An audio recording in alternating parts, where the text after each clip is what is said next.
Hi friends, আপনাদের প্রিয় share বাজার রহস্য চ্যানেলে আপনাদের স্বাগত। আশা করি আপনারা ভালো আছেন এবং সুস্থ আছেন। ফ্রেন্ডস, সপ্তাহের প্রথম দিন আজকে নিফটি গ্যাপ আপ খুলেছিল, ঠিক আছে, প্রায় 190 পয়েন্টের কাছাকাছি গ্যাপ আপ খুলেছিল। পরে অনেকটা নিচে নেমে এসে ফাইনালি আবার ক্লোজিং দিয়েছে ওই জায়গার কাছাকাছি, অর্থাৎ 22,336, 189 পয়েন্ট উপরে ক্লোজিং দিয়েছে। ফ্রেন্ডস, দেখুন, মার্কেট কিন্তু গত সপ্তাহে কন্টিনিউয়াস 4 দিন ফল করেছে ইন দ্য সেন্স, লাস্ট ফ্রাইডেতে মার্কেট কিন্তু নিচে খুলে উপরে চলে গেছে। আমি যদি বলছি লাস্ট ফ্রাইডেতে কি হয়েছিল, এক সেকেন্ড আমরা একটু চার্টে দেখে নেব।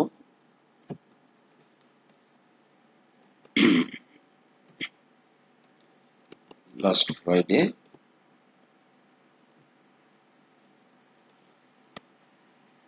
হ্যাঁ, কারেক্ট, লাস্ট ফ্রাইডেতে মার্কেট কিন্তু গ্যাপ ডাউন খুলেছিল, খুলে উপরে গেছে। তো বেসিক আইডিয়াটা হচ্ছে, মার্কেট যখন নিচে গেল তখন কিন্তু কেউ কেনেননি। আজকে সব কিনতে বাজার করতে বেরোচ্ছে, যখন মার্কেট অলরেডি আবার 2.5% উপরে চলে গেছে। ফ্রেন্ডস, যথারীতি ফরেন ফান্ড বিক্রি করেছে 2915 কোটি টাকা, কিন্তু ডোমেস্টিক ইনস্টিটিউশনাল ইনভেস্টর তারা কিন্তু ছাড়ছে না। তারা কিন্তু যতটা ফরেনাররা বিক্রি করেছে তার চেয়ে আমাদের প্লেয়াররা আরো বেশি কিনেছে, প্রায় 3543 কোটি টাকার মাল কিনেছে। ফ্রেন্ডস, দেখুন, কিছু জিনিস আমি আপনাদেরকে নলেজটা একটু রিউইন্ড করে দিতে চাই। ইনফোসিসে যেদিন রেজাল্ট এলো, আমি কি বলেছিলাম যে দেখুন, যদি এখান থেকে কোনো কারণে ইনফোসিস 2-3% নিচে পান তাহলে আপনারা কিনবেন, ঠিক আছে। ওই রেজাল্টের পরে যদি আপনি দেখেন, ইনফোসিস কিন্তু নিচে এসেছিল, কিন্তু আপনারা কেউ কেনেননি। 1380-র কাছাকাছি নিফটি ইনফোসিস এসেছিল, কিন্তু আপনারা কেউ কেনেননি। এটাই হচ্ছে রিটেল ইনভেস্টরদের সাইকোলজি। মানে কি, 1380 থেকে সে আজকে 1432 চলে গেছে, অর্থাৎ প্রায় 3-4%। দেখুন, আমরা ডে ট্রেডিং করছি না, কিন্তু আমার বাইংটা যত নিচে থাকবে, আমার কেনাটা যত নিচে থাকবে, আমার প্রফিটটা তো তত আমি ভালো দেখতে পাবো। একইভাবে আপনি যদি দেখেন এইচডিএফসি ব্যাংক, এই শেয়ারগুলো ফ্রেন্ডস অত্যন্ত লোভনীয় লেভেলে কিন্তু পাওয়া যাচ্ছে। এনপি রেজাল্ট ভালো এসছে, এমন কোনো শেয়ার এখনো জাম্প করেনি। এইচডিএফসি ব্যাংকের রেজাল্ট ভালোই এসছে, এবং সেক্ষেত্রে এইচডিএফসি ব্যাংক উপরে খুলেছিল, কিন্তু ফাইনালি আবার 1.5% নিচে বন্ধ হয়েছে। যাই হোক, যে কোনো কারণেই হোক, বড় শেয়ারগুলোতে একটু ওই ফরেনাররা বিক্রি করছে বলে শেয়ারগুলো লাফাচ্ছে না, কিন্তু আপনারা এই শেয়ারগুলোর দিকে নজর রাখবেন। ফ্রেন্ডস, আজকে আমি দুটো এক্সেপশনাল শেয়ারের কথা আলোচনা করব। দেখুন, কখনো কখনো শেয়ার বাজারে ফান্ডামেন্টাল কিন্তু সবকিছু বলে না। যেমন ধরুন, জিও ফাইন্যান্সিয়াল সার্ভিস। দেখুন, জিও ফাইন্যান্সিয়াল সার্ভিসে আপনি যদি দেখেন যে এমন কোনো রেজাল্ট নেই যাতে করে জিও ফাইন্যান্সিয়াল সার্ভিসের শেয়ার প্রাইস আজকে এই অবস্থায় থাকবে। অর্থাৎ জিও ফাইন্যান্সিয়াল সার্ভিস আপনি যদি দেখেন, জিও ফাইন্যান্সিয়াল কার কোম্পানি? রিলায়েন্সের। আপনারা সবাই ফ্রিতে শেয়ার পেয়েছিলেন যাদের রিলায়েন্সের শেয়ার ছিল। দেখুন, শেয়ারটা কন্টিনিউয়াস উপরে চলে যাচ্ছে। আর যদি ওর ব্যালেন্স শিটে দেখেন, দেখুন ব্যালেন্স শিটে কিচ্ছু নেই, ব্যালেন্স শিটে কিছুই নেই। ব্যালেন্স শিটে দেখুন, ফান্ডামেন্টাল তো কথা বলবে, ফান্ডামেন্টালে চলে যাবে, প্রফিট লসে গিয়ে দেখুন, দেখুন এমন কোনো রেজাল্ট নেই যাতে করে জাস্ট এর আগের কোয়ার্টারে যেরকম রেজাল্ট ছিল এবারেও ঠিক একই রেজাল্ট। কিন্তু তাহলে কেন এই অবস্থায় আছে? Because it is Reliance. Reliance এমন একটা জিনিস, ধরুন আজকে কোম্পানিটার যে মার্কেট ক্যাপিটাল সেটা হচ্ছে প্রায় 2,43,000 কোটি টাকার মার্কেট ক্যাপিটাল হয়ে গেছে, ঠিক আছে, 2,43,000 কোটি টাকার। অর্থাৎ কোম্পানিটা কি করছে, যে ও যখন বিজনেসটা শুরু করবে সেই বিজনেসটা কিন্তু অত্যন্ত হিউজ আকারে হবে, অর্থাৎ 2-3 বছরের মধ্যে সে কিন্তু তার পারফরম্যান্সকে এমন একটা জায়গায় নিয়ে যাওয়ার ক্ষমতা রাখে, যেটা এবং যেটাকে মার্কেট বিশ্বাস করে বলে আজকে জিও ফাইন্যান্সিয়াল সার্ভিসকে এই ভ্যালুয়েশন দিচ্ছে।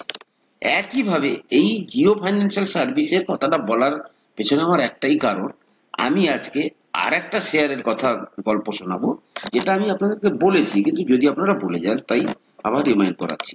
Friends, Sterling and Wilson solar energy, এই কোম্পানিটা 2019 সালে, 2019 অথবা 20, এক সেকেন্ড দেখে নি, 2019 না 20,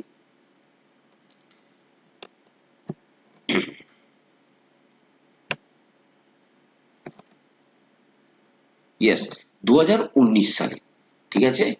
2019 সালে এই কোম্পানিটা কি নিয়ে আসে মার্কেটে, তার শেয়ার বিক্রি করতে আসে কত টাকাতে, 785 থেকে 790 কাছাকাছি। ইনিশিয়ালি একটা একটা শেয়ারের দাম কত, 785 থেকে 790। কিন্তু আপনি যদি চার্টে যান, শেয়ারটা যা খুলেছে তার পর্যন্ত, তারপরে আর এই শেয়ার মানে কি, যারা এর ইনিশিয়াল অফারিং এর শেয়ারটা পেয়েছিল তারা কেউ কিন্তু প্রফিট করতে পারেনি। এটা কিন্তু সাপুরজি পালোয়ানজি অর্থাৎ টাটা গ্রুপের একটা গোষ্ঠীর কোম্পানি ছিল।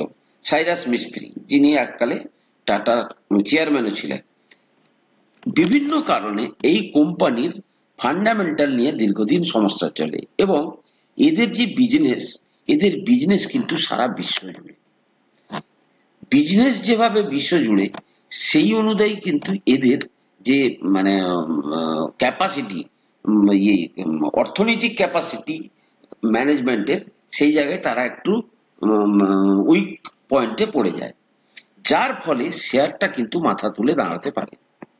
ফ্রেন্ডস, শেয়ারটা রিসেন্টলি এই কোম্পানিতে রিলায়েন্স, সেই আবার রিলায়েন্স প্রায় 40% হিস্সেদারি কিনে নেয়।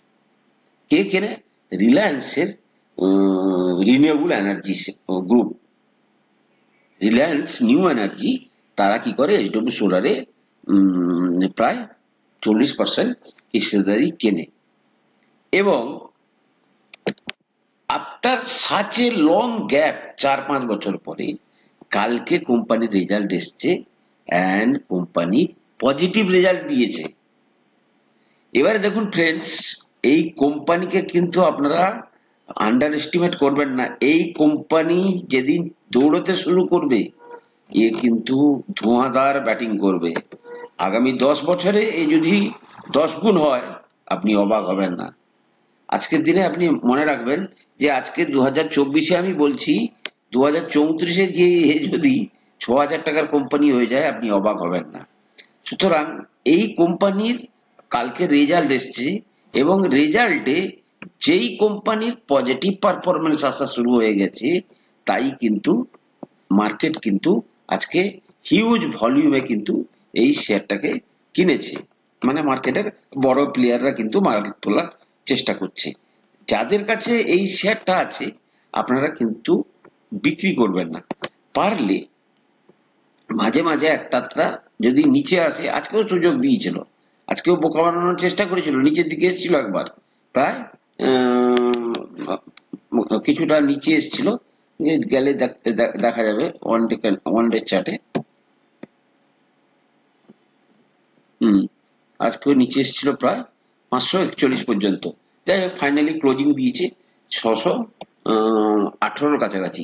তো ফ্রেন্ডস, এই শেয়ারটাকে কিন্তু আপনারা একদম কিন্তু মিস করবেন না। এই শেয়ার যার কাছে যা আছে বিক্রি করবেন না, দরকার পড়লে আপনারা 2-1টা করে আরো কিনে রাখতে পারেন। কারণ কি, এই শেয়ার কিন্তু, এবং এর যে, এই দেখুন আমি আপনাকে একটা দেখাচ্ছি, ওদের আজকে যে প্রেস ব্রিফিং এর যে এটা এসছে, ওদের বিজনেসটা দেখুন, এই দেখুন,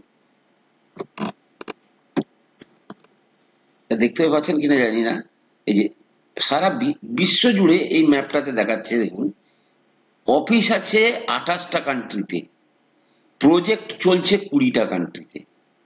মানে এই কোম্পানিটা সারা বিশ্বব্যাপী সোলার প্রজেক্ট ইমপ্লিমেন্টেশনের জন্য সেরা কোম্পানি, এটাই আপনি জেনে রাখুন।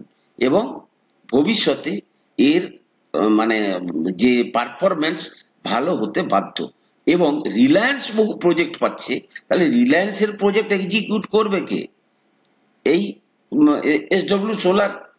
এবং আজকে যেখানে রিলায়েন্সের 40% হিস্সেদার আছে, সেখানে রিলায়েন্স কিন্তু এই কোম্পানিকে অনেক উপরে নিয়ে যাবে। তাই আপনাদেরকে অনুরোধ করব, মানে এসডব্লিউ সোলারকে আপনারা কিন্তু একদম অ্যাভয়েড করবেন না, এই শেয়ারটাকে কিন্তু আপনারা অবশ্যই নজরে রাখবেন। ফ্রেন্ডস, আমি কোনো সেবি রেজিস্টার্ড অ্যানালিস্ট নই। কোনো শেয়ারে কেনা বা বিক্রির আগে আপনারা কিন্তু আপনাদের ফাইন্যান্সিয়াল অ্যাডভাইজারের পরামর্শ নিয়ে তবেই কিন্তু শেয়ারে কেনা বা বিক্রির সিদ্ধান্ত নেবেন। ভালো থাকুন, সুস্থ থাকুন, কথা হবে পরের বিষয়ে।